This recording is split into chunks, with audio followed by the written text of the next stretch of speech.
The judge who is presiding over Donald Trump's criminal trial said what you see on the screen.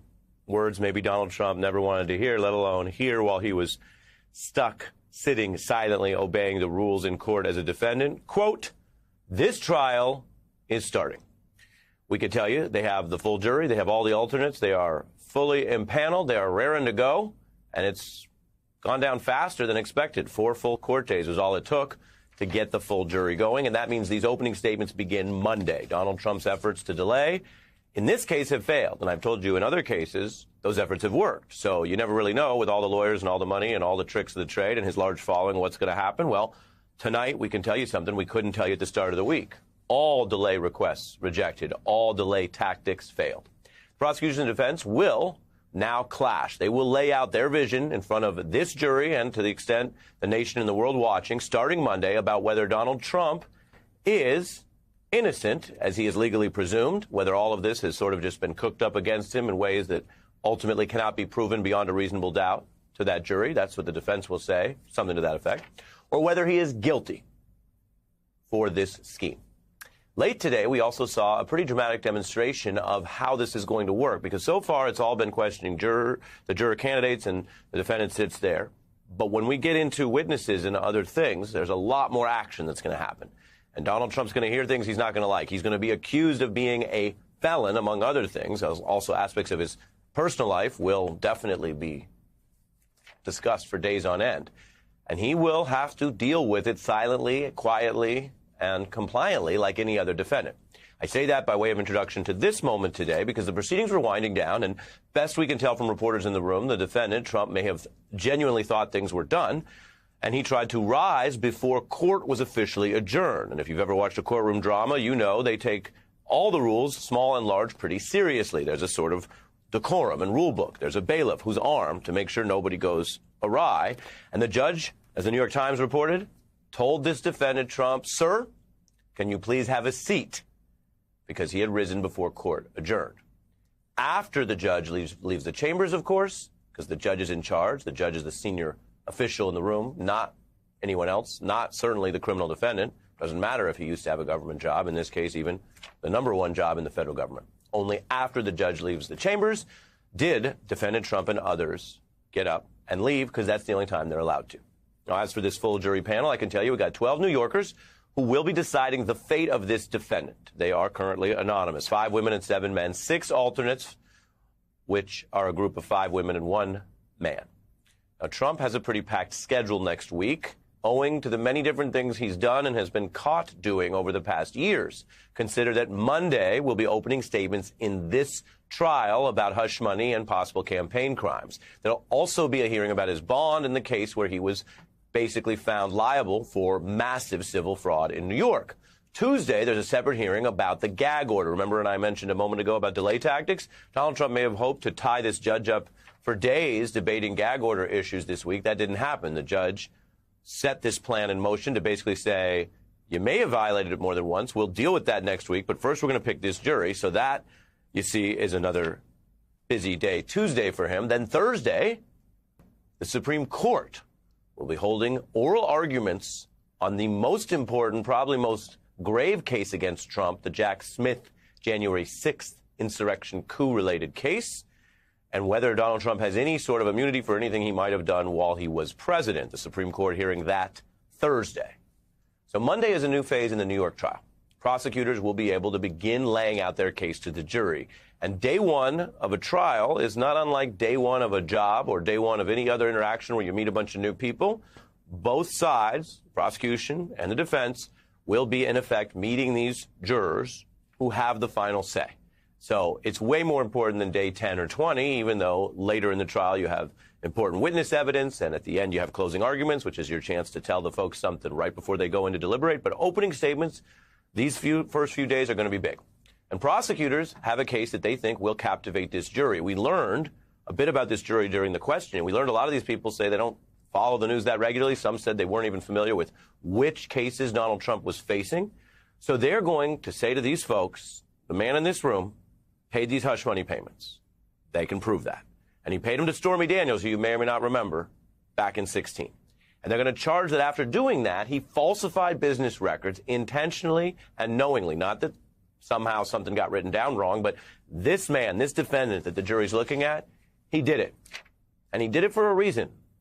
They're going to say something along the lines of, and I know this because I've read the indictment and a good opening statement is going to work off the indictment. They're going to say he did it to lie to you, to orchestrate a scheme, to influence the 2016 presidential election. That means every voter in America, including the New York voters who are jurors, to purchase this negative information and then to very specifically mischaracterize that for other crimes, taxes, campaign finance, all of that designed to hide the true nature of the payments. And if this is anything like other financial cases that we've seen, you might hear prosecutors say things like, you wouldn't get away with this. You might have just filed your taxes recently. You might worry about those kind of things. And even if you make an honest mistake on your taxes, you got to go back, admit it, fix it, and pay up. And this person here, this defendant, thinks they can get away with all of that. That's the kind of stuff we're going to hear on the prosecution side. And while the mischaracterization stuff, the business fraud, isn't itself a felony, as I've told you, the DA will have to sooner or later try to explain the legal theory here, that what was a misdemeanor becomes a felony under New York law, which the DA didn't write, that's just the law of the land, because of that other criminal intent, that it's combined into this damning evidence of a larger crime, and that there are more than one set of crimes to choose from. There's election law. I mentioned that. There's tax law. There are parts of New York penal law. And in a twist, Michael Cohen, who they will almost certainly hear from this jury, Michael Cohen went to federal prison for the last highlight you see on there, federal election campaign law. So this DA and his prosecutors will argue that all of this is clear as day, is proven basically, because they have so much record evidence. And in the opening argument, they will probably strike a pretty confident tone the way they did in the indictment, saying it's not complicated, it's all corroborated, and they even have the defendant on tape. And that Trump knew it was a big deal because he, when asked about it, first lied and blamed Michael Cohen. Mr. President, did you know about the $130,000 payment to Stormy Daniels?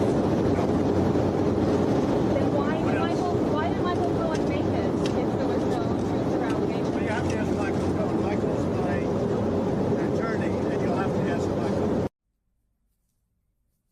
The no was a lie. You'll have to ask Michael. Tells you where Donald Trump's mind frame was. There are a million different ways that people, especially him, but many politicians can avoid or dismiss things. But he was still stuck to his blame Michael Cohen defense, basically. So ask him. It was all him. Maybe he went rogue, which is where they eventually got to.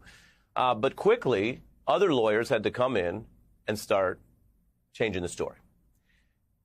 We don't know what out-of-court evidence they'll be using, but they are going to take different parts of the timeline, the prosecutors, to show how the story shifted, which in essence is another way that you know it was a cover-up. Because you had the original thing, they covered it up, and then, in a sense, they started covering up the cover-up. Then Trump lawyer Rudy Giuliani basically went on live TV, changed the story, and admitted or said Trump did repay Cohen. They funneled it through the law firm. Funneled through the law firm, and the president repaid it. Oh, I didn't know he did. Yeah. There's no campaign finance law. Zero.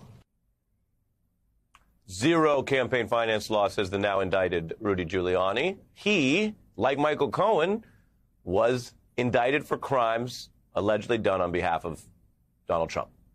He is awaiting his own trial in Georgia. Cohen, of course, has gone through this process already. He pled guilty about the hush money and went to prison, and it did involve a federal campaign crime. Now, we know one juror who was selected this week said they are familiar with Michael Cohen from following on social media. Another juror said they also follow Kellyanne Conway. We are in a modern world. So they may remember a little bit about Cohen, but they're going to be instructed to only focus on the evidence admitted into trial. So they're going to hear things from Cohen that might echo what we've all learned in public, but it's got to be done through the cross-examination under oath. But, of course, Cohen's been under oath before. He testified under oath to Congress about all of this. What I did each and every time is go straight into Mr. Trump's office and discuss the issue with him. He acknowledged to Alan that he was going to pay the $130,000 and that Alan and I should go back to his office and figure out how to do it. You can expect consistent testimony to that end from Cohen before these jurors. The legal problems, of course, are adding up, and that's where this man who's chosen to run for president again, many people in this situation probably wouldn't even do that, is going to have to face some level of public exposure, scrutiny, and consequence potentially as people learn about all this stuff. Same way the January 6 hearings showed a lot of evidence to the public, which they then factored into their understanding of issues. But the jury is only going to be asked one thing. Across all these different legal problems, they're going to be asked to focus only on the evidence in New York. Prosecutors will be chipping away at this defendant, and they will be making these arguments.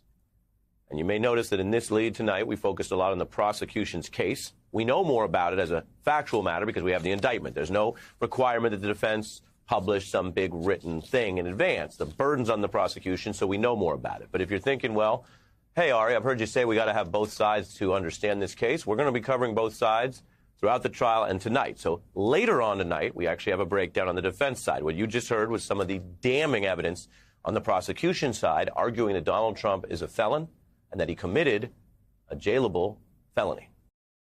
D.A. Bragg's case relies on a very particular New York statute. And the effort here, as I've mentioned to you before, but we're going to get into it right now, is to take what would normally be a lower crime, a misdemeanor charge, and make it a felony because, as the DA explained, there was more to it. Less than 2 weeks before the presidential election, Michael Cohen wired $130,000 to Stormy Daniels' lawyer. That payment was to hide damaging information from the voting public. The scheme violated New York election law. Election law and possibly tax law, more than one law, which is basically why the DA is saying this becomes a cover-up felony rather than just a misdemeanor. And that means prosecutors will have to prove more than just the underlying business fraud. They'll have to prove Trump intended to commit or conceal another crime. That's what will make it the felony. And to be crystal clear, without a felony, you wouldn't even have this trial. You would have something more akin to a kind of business parking ticket type situation. Now, Bragg says that he can use New York election law, tax law, penal law, or federal campaign finance laws. That's a key part of the indictment. We're going to keep showing that to you because that's a way to understand where we're headed in this trial. Now, some legal experts say this is where the Trump defense team can actually make some hay. The burden's on the DA, and the DA could have an uphill battle on this part of the case, not whether there was a lie. Indeed, the business lie has been, as I've told you, pretty much proven on paper, but whether there was this larger felony. They can argue, for example, the Trump lawyers, that the DA has basically overreached. They can try to get the judge or the jury to look at this as something that shouldn't have gotten to this level. And there are ways, for example, and we haven't gotten there yet, but they could even legally try to get an instruction to the jury to say, you know what, maybe you just want to hit him on that misdemeanor, the business stuff, and end this whole thing. They could also try to argue that Trump just wasn't in the loop, that Michael Cohen went rogue. We've heard that a lot. There's a lot of unknowns. But again, the way we learn about this is through the entire record and both sides of the case. And so I'm very happy journalistically to say that we're joined by Tim Parlatore. He was a Trump defense attorney, spent over a year on several cases, including the high-profile DOJ January 6th case defense and the classified documents investigation. He also made some of his own headlines when he left that case. What do you think of those defenses that I just mentioned? Walk us through, from your experience, how that might work at trial. Yeah, I think that there are two main structural weaknesses to the prosecution's case. One is exactly what you mentioned about trying to connect it to a target offense.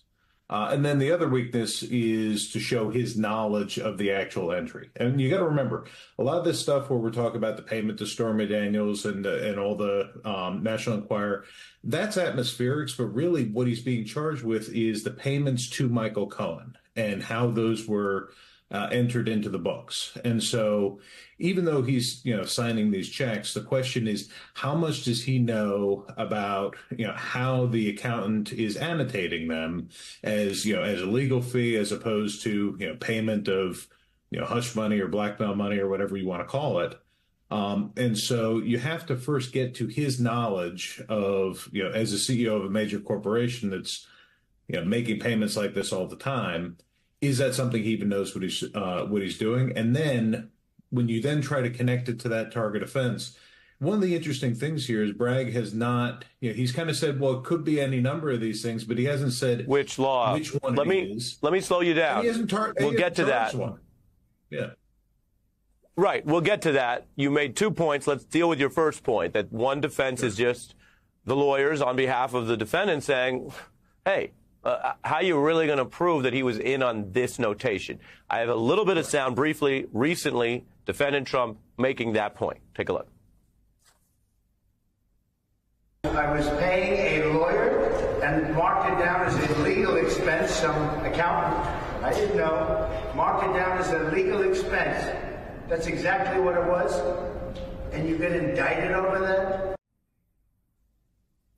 So to finish this point, in your experience working for him as a client, does he get that kind of argument from the lawyers and is understanding that that's going to be useful in the case? Or is he pushing that argument on the lawyers? Well, I think it's consistent with what the evidence here is, because they have an invoice from Michael Cohen asking to be paid that. So when you have Michael Cohen giving an invoice saying it's for legal fees, it's then paid as legal fees, and then it's annotated as legal fees, it would certainly make sense that that is exactly what he's going to claim. So how do you deal with, on this topic, the tape? Which tape? I mean, there's the Cohen tape where he says, hey, we're going to, fair. The Cohen tape where he says, hey, we're going to pay it off. Michael Cohen, he has given so many different stories on this. When he was initially, raided by the feds, he went and told his lawyer that this was something he did without Donald Trump's knowledge whatsoever. And he'd said that he did it that way because he wanted to hide it, so that Melania wouldn't find out about it. So it's one of those things where you really have to go with how many different stories has Michael Cohen said and how much can you really believe him? Yeah, we have something on that for your explanation, because I'm curious how you think they're going to use that at trial. But while many people politically in America thought, wow, this guy Michael Cohen really has turned it around, and boy, he's become such an informed and strong critic of Donald Trump. As you know, Tim, this ain't politics. And this ain't about whether other people like his criticism. It's about that arc. So Cohen could be a big star witness. He's believed to be preparing to testify. He's all but said that publicly. But he has been on both sides of things. Take a look. I know Mr. Trump. I've stood by him shoulder to shoulder for the past decade. Donald cares for no one or anything other than himself. I'm obviously very loyal and very dedicated to Mr. Trump. I am going to jail. I think he's going to be a great president because of my decision to help Mr. Trump hide that payment. That's just some of the back and forth. I'm also curious if you think the lawyers will use any of what we're about to show and remind the audience. He did go to prison for charges relating to deceiving the public, and he has pled guilty specifically to lying under oath. Would they use that, and how? Oh, sure. I mean, you've just given, right there a small snippet of what the cross-examination is going to be. When you attack the credibility of a witness, you take in all of their prior, inconsistent statements. I mean, any lawyer cross-examining Michael Cohen can look like Clarence Darrow just by pulling out all of the different inconsistent statements, as you just gave a very brief explanation right there. So what I think is going to be key in this case, though, is whether the defense decides to call Bob Costello as a witness. Because Bob Costello was his attorney when he initially was raided, and he gave him several statements at that time when he was suicidal. He said he'd do anything to avoid jail. A Trump-connected lawyer who I should mention has his own credibility issues, including publicly releasing what would otherwise have been attorney-client privilege information. But you're saying that Trump-affiliated lawyer who represented Cohen, what everyone thinks of him, you're saying that could be useful at trial. Why? Because he had that period of time where he'd say, hey, this was the version of the story before the story changed again? He is able to give Michael Cohen's non-public story at the time, when he had the most motivation, to point the finger at Donald Trump. Michael Cohen signed a complete privilege waiver, so he didn't release anything privileged. Instead, this is the information that when the Southern District of New York was investigating this case, They interviewed Michael Cohen, then they interviewed Bob Costello. They had Michael Cohen sign a privilege waiver. And then based on the information that Bob Costello gave them, that's why the U.S. Attorney's Office decided not to bring this case, because they knew that they couldn't rely on the word of Michael Cohen.